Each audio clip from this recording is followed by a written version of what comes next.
Okay, Assalamualaikum warahmatullahi wabarakatuh. Pelajar tahun 4. Hari ni subjek tajwid Subjek tajwid. Kita akan sambung pelajaran kita yang ke-8 iaitu tajuk qalqalah. Sedikit ulang kaji tajuk yang sebelum ni iaitu tajuk sifat-sifat huruf. Sifat-sifat huruf terbagi pada dua iaitu sifat-sifat berlawanan dengan sifat-sifat tunggal.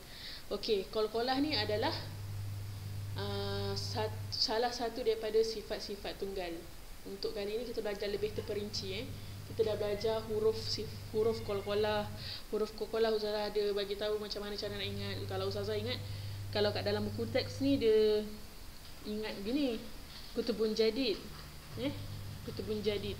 Kalau Ustazah ingat baju dah kotor. Baju dah kotor, ba, jim, dal, qaf, ta. Baju dah kotor. Itu adalah huruf qalqalah. Okey, jadi untuk hari ini kita masuk bab qalqalah, pelajaran ke-8. Buka buku teks muka surat 64. Kita akan ulas lebih terperinci tajuk qalqalah ni. Okey, bismillah. Yang pertama, pengertian.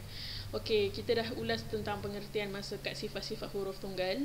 Qalqalah bermaksud dari segi bahasa ditekan, bergetar, bergerak-gerak, melantun. Dari segi istilah, bunyi lantunan yang kuat daripada makhraj huruf, ekoran bacaan huruf bertanda sukun. Maka makhrajnya ditekan terlalu kuat dan dilepaskan.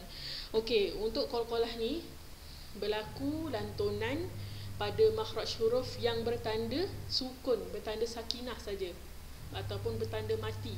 Mati tu sakinah, sakinah tu sukun sama je.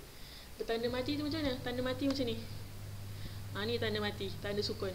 Jadi, qalqalah ni terjadi pada huruf qalqalah yang bertanda sukun sahaja.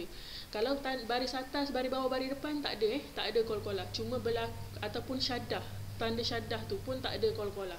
Ada qalqalah pada tanda sukun sahaja. Qalqalah ni apa? Lantunan daripada sebutan makhraj tu. Okey, contoh huruf qalqalah ni ada 5, qaf, ta, ba, jim, dal. Okey, ataupun baju dah kotor. Huruf qalqalah ni cara dia ingat. Kutubun jadi, kutubu jadin. Kalau Ustazah baju dah kotor, senang kan, baju dah kotor. Okey, bahagian qalqalah. Okey, kita pergi ke bahagian qalqalah. Ada 3 bahagian iaitu qalqalah sughra, qalqalah kubra, qalqalah akbar. Okey, qalqalah ni Ustazah terangkan lagi saja qalqalah ni apa contohnya. Qul huwallahu ahad. Ahad. Huruf dal tu adalah qalqalah. Bila berhenti kita matikan. Jadi dia ada qalqalah kat dal tu. Ahad. Ada d tu. Lantunan daripada makhraj huruf dal. Contoh lagi. Bil haqq. Bil haqq. Huruf qa. Itu contoh qalqalah. Jadi untuk qalqalah ni dia ada terbahagi kepada 3 bahagian iaitu qalqalah sughra, qalqalah kubra, qalqalah akbar. Okey, qalqalah sughra ni maksudnya qalqalah kecil ataupun qalqalah nipis lah, qalqalahnya tak kuat sangat. Qalqalah kecil. Qalqalah kubra, qalqalah besar. Qalqalah akbar, qalqalah yang lagi besar. Maksudnya lagi kuat qalqalah dia. Okey? Dia ada 3 tahap ataupun 3 bahagian qalqalah. Hurufnya sama je. Tak ada beza, hurufnya sama je. Cuma keadaan qalqalah tu boleh jadi kecil, boleh jadi kubra, boleh jadi akbar. Okey? Ini bahagian qalqalah. Qalqalah sughra. Okey, kita pergi qalqalah sughra dulu. Apabila huruf-huruf qalqalah berbaris sukun asal yang berada di tengah kalimah. Okey? Di tengah kalimah. Qalqalah sughra ni bila qalqalah yang terjadi di tengah kalimah, bukan di akhir kalimah. Okey? Dia ada 3 bahagian kan. Jadi yang pertama yang sughra, yang kecil. Yang nipis adalah qalqalah yang berada di tengah kalimah. Kaedah bacaan qalqalah sughra. Hendaklah dibaca qalqalahnya secara sederhana. Kaedah bacaan qalqalah sughra contohnya. Okey? Dia kata kalau sughra ni kat mana? Kat tengah-tengah kalimah. Okey? Qalqalah tu kat tengah kalimah. Contohnya waqtarib. Waqtarib. Okey, ini adalah sughra. Kat mana qalqalah dia? Kat qaf ni, kat tengah-tengah kalimah. Perkataan ni kat tengah-tengah ni qalqalah dia. Jadi kat sini namanya qalqalah sughra. Dia ada beza sughra, kubra dengan akbar ni. Nanti kita tengok beza dia. Seterusnya huruf ta, at'amahum, at'amahum, dabhan, dabhan, naj'al, naj'al, adraka, adraka. Ini adalah semua contoh kalimah qalqalah untuk qalqalah sughra. Semua qalqalah dia ada kat tengah-tengah kalimah, nampak? Bukan kat akhir Ni semua kat tengah-tengah kalimah. Contoh dalam ayat, kalla la tuti'hu wasjud waqtarib. Okey, kat sini ada dua qalqalah. Dal ni pun qalqalah kat tengah-tengah kalimah, dan qaf. Tak kisah kat mana, kat sini ke kat sini tu, selagi dia kat tengah-tengah kalimah, tengah-tengah ayat, dia selagi itulah dia adalah qalqalah sughra. Yang kedua, alladhi at'amahum min ju'. Okey, ini at'amahum tadi. Wal 'adiyati dhabha.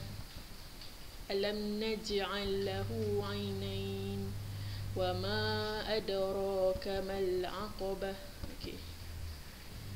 Semua qalqalah yang kat tengah kalimah, tengah ayat, contoh perkataan ni, waqtarib ni perkataan dia kan. Qafnya adalah qalqalah. Kat tengah kalimah ataupun kat tengah ayat. Wasjud, jud ni, wasjud, dia kat akhir kalimah, tapi dia kat tengah-tengah ayat. Dia bukan berhenti, dia bukan ke akhir ayat. Kalau akhir ayat kita kena berhenti kan, jadi ni bukan ke akhir ayat. Jadi dia adalah sughra. Okey, bila kat tengah-tengah kalimah ataupun tengah-tengah ayat, dia adalah sughra. Okey. Okey, kita pergi ke qalqalah kubra. Qalqalah kubra. Okey, qalqalah kubra adalah huruf qalqalah yang berbaris berada di akhir kalimah. Dibaca dengan sukun kerana waqaf. Kerana berhenti. Waqaf ni berhenti. Jadi, untuk qalqalah kubra ni kat akhir kalimah, kat last, kat hujung kalimah. Kalau sughra tadi kat tengah kalimah, kat tengah-tengah, dia punya kedudukan qalqalah tu. Kalau kubra kat akhir. Contoh kaedah bacaan dia. Secara kuat qalqalahnya dibaca secara kuat, seolah-olah huruf baris di atas. Ni. Tadi sederhana, untuk sughra kita baca sederhana qalqalahnya. Untuk kubra kita baca kuat. Contoh huruf qaf, alaq, alaq, berhenti kan, alaq. Kuat kita baca qalqalah dia. Contoh tadi untuk qaf yang ni, waqtarib, waqtarib. Kita tak baca waqtarib, kita tak baca gitu. Kita baca waqtarib. Qalqalah ni ada, tapi sederhana saja sebutan dia. Tapi kalau yang ni, yang kubra, alaq, alaq. Bunyinya qalqalah tu tebal, tebal qalqalahnya. Muhit, muhit. Wa ma kasab, wa ma kasab. Al-buruj, al-buruj. Masad, masad. Lagi tebal, lagi kuat dia punya qalqalah tu, lagi pekat qalqalah dia.